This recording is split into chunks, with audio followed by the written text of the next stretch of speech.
செய்தியை பார்த்து வருகிறோம். திருப்பரங்குன்றம் மலை விவகாரத்தில் அனைத்து மத கடவுள்களும் சரியாகத்தான் இருக்கின்றனர் என உயர்நீதிமன்ற கிளை கருத்து தெரிவித்திருக்கிறது. இது தொடர்பான விவரங்களுடன் செய்தியாளர் கருணாகரன் இணைந்திருக்கிறார். கருணாகரன், மனுவின் பின்னணி என்ன? உயர்நீதிமன்ற கிளை நீதிபதிகள் என்ன தெரிவித்திருக்கிறார்கள்? லாவண்யா, அதாவது திருப்பரங்குன்றம் மலையில் அடிவாரத்தில் திருப்பரங்குன்றம் சுப்பிரமணிய சாமி கோயில் உள்ளது. உச்சியில் தர்கா உள்ளது. இந்த சூழலில் திருப்பரங்குன்றம் மலையில் உள்ள ஆக்கிரமிப்பில் அகற்ற வேண்டும். திருப்பரங்குன்றம் மலையில் ஆடு கோழி பலியிட தடை விதிக்க வேண்டும். மலை உச்சியில் சிக்கந்தர் மலையில் அதனுடைய வழிபாட்டு உரிமையை பாதுகாக்க வேண்டும் உள்ளிட்ட பல்வேறு கோரிக்கைகளுடன் திருப்பரங்குன்றம் மலை தொடர்பாக இந்து மக்கள் கட்சி சோலைக்கண்ணன் மற்றும் ராமலிங்கம், சரவணன் மற்றும் தர்கா தரப்பு அப்துல் ஜப்பார், தமுமுக, எஸ்டிபி உள்ளிட்ட பல்வேறு மனுக்கள் தாக்கல் செய்யப்பட்டிருந்தன.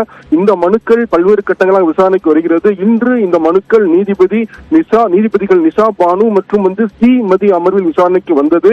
அப்பொழுது மத்திய தொல்லியல் துறை சார்பில் மத்திய அரசு வழக்கறிஞர் கூறுகையில் இந்த மலை முழுவதும் மத்திய தொல்லியல் துறைக்கு சொந்தமானது. எனவே மத்திய தொல்லியல் துறையின் அனுமதி இல்லாமல் எந்த பணியும் மேற்கொள்ளக்கூடாது. நாங்கள் பதில் மனு தாக்கல் செய்ய கால அவகாசம் வேண்டும். எனவே 2 வாரம் கால அவகாசம் வழங்க வேண்டும் என்று வாதிட்டார். அதைத் தொடர்ந்து இடையேட்டு மனுதாரர்கள் இந்த திருப்பரங்குன்றம் மலை தொடர்பான வழக்கு ஏற்கனவே பல ஆண்டுகளுக்கு முன்பாக 1920 ஆண்டுகளில் சார்பு நீதிமன்றத்தில் விசாரிக்கப்பட்டு பிரிவு கவுன்சில் உத்தரவு தெரிவிக்கப்பட்டுள்ளது. அதில் திருப்பரங்குன்றம் மலை, காசி விஸ்வநாதர் கோவில் மற்றும் சிக்கந்தர் தர்கா என்று வரையறை செய்யப்பட்டுள்ளது. எனவே இதில் எந்த விதமான புதிய உத்தரவும் தேவையில்லை என்று வாதிட்டார். அப்பொழுது தமிழக அரசு தரப்பில் வாதிடும் பொழுது அதாவது தமிழக அரசு வேற்றுமையில் ஒற்றுமை காண்பதை கொள்கையாக கொண்டுள்ளது. அங்கு திருப்பரங்குன்றம் பகுதி மக்கள் அமைதியாக வாழ்கின்றனர்.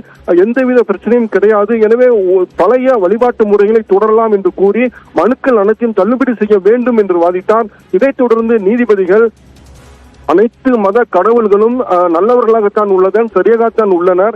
ஆனால் மேலும் திருப்பரங்குன்றம் மலைப்பகுதியில் உள்ள மக்கள் அமைதியாகத்தான் உள்ளனர். ஆனால் பல்வேறு மனுக்கள் தாக்கல் செய்த மனுதாரர்கள் தான் பிரச்சனை கிளப்பி வருகிறார்கள் என்று வேதனை தெரிவித்த நீதிபதிகள் மத்திய தொல்லியல் துறைக்கு 2 வார கால அவகாசம் வழங்கப்படுகிறது.